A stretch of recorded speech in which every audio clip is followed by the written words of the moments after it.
Soyez bénis de l'Éternel, chers amis. Avec vous, le pasteur Etougan Ané Patrick, pour vous servir dans cette nouvelle rubrique Les mots de la Bible, avec aujourd'hui pour thème l'adoption. Alors, l'adoption vient du grec hiothesia. Et composé de deux mots, nous avons hios qui signifie fils et thitemi qui signifie poser, placer, regarder comme. C'est donc ici l'action d'établir ou d'élever au statut de fils. C'est un terme technique pour l'adoption dans la littérature depuis l'historien grec Diodore de Sicile aux années 90 avant Jésus-Christ. C'est tellement technique qu'on le retrouve dans la langue juridique gréco-romaine.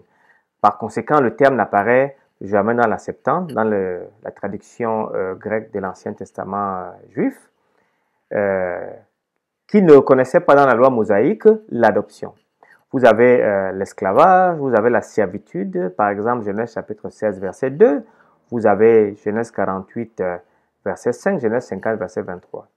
Selon le droit romain, l'adoption, la cérémonie d'adoption se passait devant témoin. Mais chez Paul l'utilise seulement dans un sens transféré d'une relation transcendante entre Dieu et les hommes. Et ici, vous comprenez qu'il n'y a aucun aspect spécifié de genre dans son composant sémantique. Il a donc deux sens majeurs. Premier sens, il est trouvé dans Romains chapitre 9, verset 4, qui stipule que l'adoption de la nation d'Israël comme fils de Dieu est un acte divin par rapport à d'autres nations. Il est écrit, qui sont Israélites? À qui appartient l'adoption, la gloire et les alliances, et la loi, et le culte, et les promesses? Le second sens se réfère à ceux qui ont accepté la grâce offerte par Dieu à travers Jésus-Christ, qui sont donc devenus par Dieu enfants de Dieu. Mais cela se fait par l'Esprit qui rend cette filiation possible. Romains 8,15 nous le dit de façon claire. Et vous n'avez point reçu un esprit de servitude pour être encore dans la crainte, mais vous avez reçu un esprit d'adoption par lequel nous crions Abba, Père.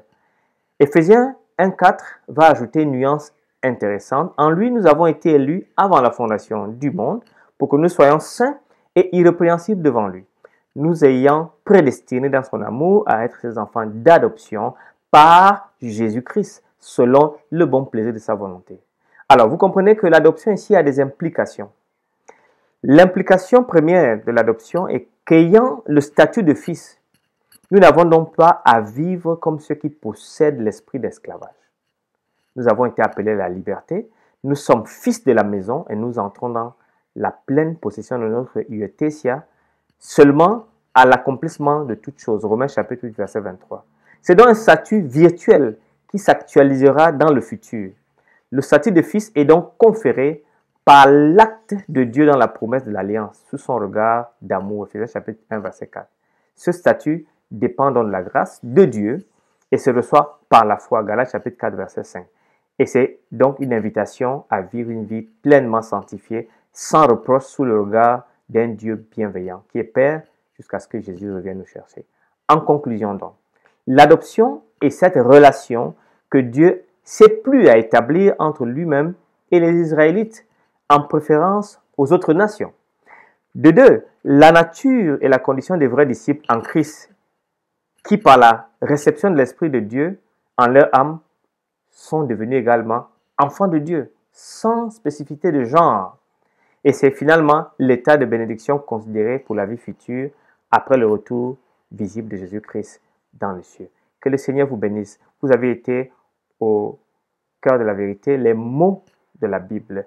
Restez connectés avec moi dimanche où nous discuterons un mot important, adoration. Adoration. Soyez bénis de l'Éternel. Au nom de Jésus-Christ. Amen.